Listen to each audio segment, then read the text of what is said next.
Julia Kastorf is an American poet who was born in 1962 in Lewistown, Pennsylvania, a Mennonite community. She and her family moved to the suburbs of Pittsburgh when she was a young girl, although she often visited Lewistown every summer. For this reason, Kastorf often felt torn between the two places, which was an influence for much of her poetry. She began writing poems when she was only in high school, inspired by the Poets in the Schools program. Because of her summer visits to her parents' hometown, she dedicated many of her poems to family members that lived there, like her step-grandmother, Bertha. Bertha was a true Mennonite and would spend days toiling outside to remind Kastorf of her family's roots, which is why much of Kastorf's poetry reflects her struggle to reconcile her Mennonite background with the present. For this reason, she is known as a Mennonite poet.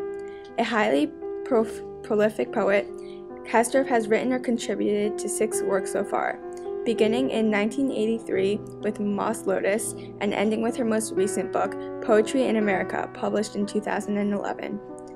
Poet Eamon Grennan describes her poetry as driven by an honest, explicitly female consciousness of what animal and soul might mean.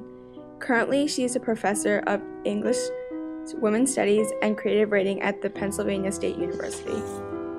The first poem we chose to present is What I Learned from My Mother by Julia Kastorf. I learned from my mother how to love the living, to have plenty of vases on hand in case you have to rush to the hospital with peonies cut from the lawn, black ants still stuck to the buds. I learned to save jars large enough to hold fruit salad for a whole grieving household, to cube home-canned pears and peaches, to slice through maroon grape skins and flick out the sexual seeds with a knife point. I learned to attend viewings, even if I didn't know the deceased, to press the moist hands of the living, to look in their eyes and offer sympathy, as though I understood loss even then. I learned that whatever we say means nothing. What anyone will remember is that we came. I learned to believe I had the power to ease awful pains, materially, like an angel.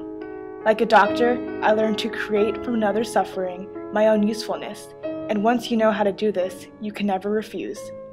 To every house you enter, you must offer healing, a chocolate cake you baked yourself, the blessing of your voice, your chaste touch.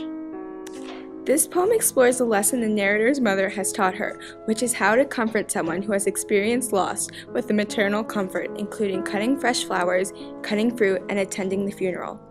The narrator learns that one must be a source of life and stability for someone who has experienced loss. Kastorf creates a highly relatable poem, as all individuals experience loss in their lifetime, whether it be tragic or motivating. Like Kastorf expresses in this poem, loss creates an opportunity for others to demonstrate their care, love, and support to the victims of loss, making their own maternal use out of the situation. Personification truly adds to the flavor of the poem, which is used multiple times throughout, including grieving household and chaste touch. With grieving household, Kastorf personifies a house by expressing the loss it may feel, similar to the loss experienced by another human. With chaste touch, the virtue and strength that can be communicated through a physical touch or item is demonstrated.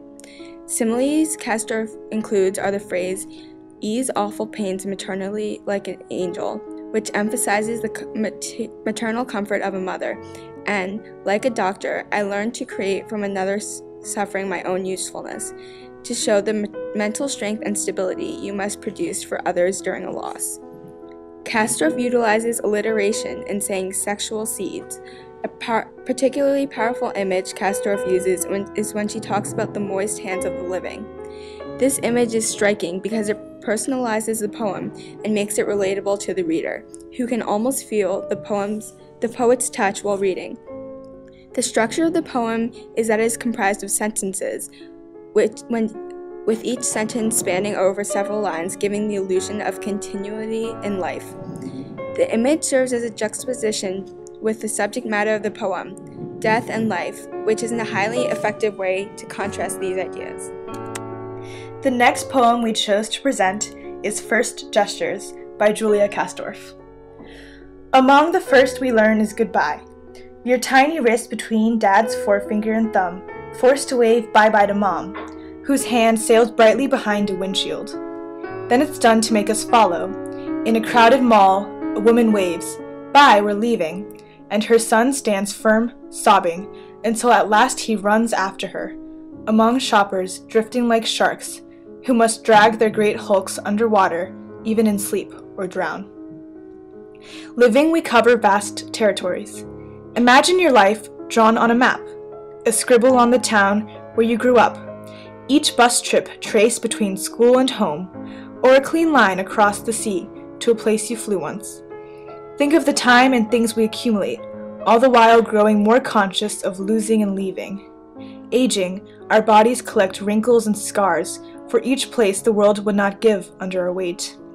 Our thoughts get laced with strange aches, sweet as the final chord that hangs in a guitar's blonde torso. Think how a particular ridge of hills from a summer of your childhood grows in significance, or 1 hour of light, late afternoon, say, when thick sun flings the shadow of Virginia creeper vines across the wall of a tiny white room where a girl makes love for the first time. Its leaves tremble like small hands against the screen while she weeps in the arms of her bewildered lover. She's too young to see that as we gather losses, we may also grow in love, as in passion, the body shudders and clutches what it must release. Kastorf once again writes a touching poem that illustrates the human experience and life at its finest. First Gestures is a poem about maturity, beginning with the image of a young child saying goodbye to his mother. Kastorf explores the various types of goodbye in one's life, such as the idea of saying goodbye to a loved one or using goodbye to make someone follow. The poem then continues by describing the process of maturing, shown when Kastorf writes, "Aging, our bodies collect wrinkles and scars for each place the world would not give under our weight." The third and final stanza illustrates the last step of our maturity, the loss of innocence. This poem features various literary elements throughout. Kastorf includes a simile when she writes, "Among shoppers drifting like sharks who must drag their great hulks underwater," demonstrating how children gradually mature and become more independent from their parents. Kastorf juxtaposes life and a map, showing that journeys you go on in a lifetime shape your perspective and your maturity. Similarly, a juxtaposition between a ridge of hills and a childhood is explored, explaining how the late afternoon and setting sun is representative of almost reaching maturity, represented by sunset and darkness. Then Kastorf writes about a girl making love for the first time, comparing the experience to fully reaching maximum maturity. In the line, she's too young to see that as we gather losses, we may also grow in love. The narrator reflects on how loss in life provides individuals with the opportunity to display their love, respect, and support for others. This connects to the first poem, What I Learned from My Mother, in showing how loss is actually an opportunity to display maternal healing and maturity in a time of darkness for others. Thank you for watching our presentation on Julia Kastorf. We hope you enjoyed it.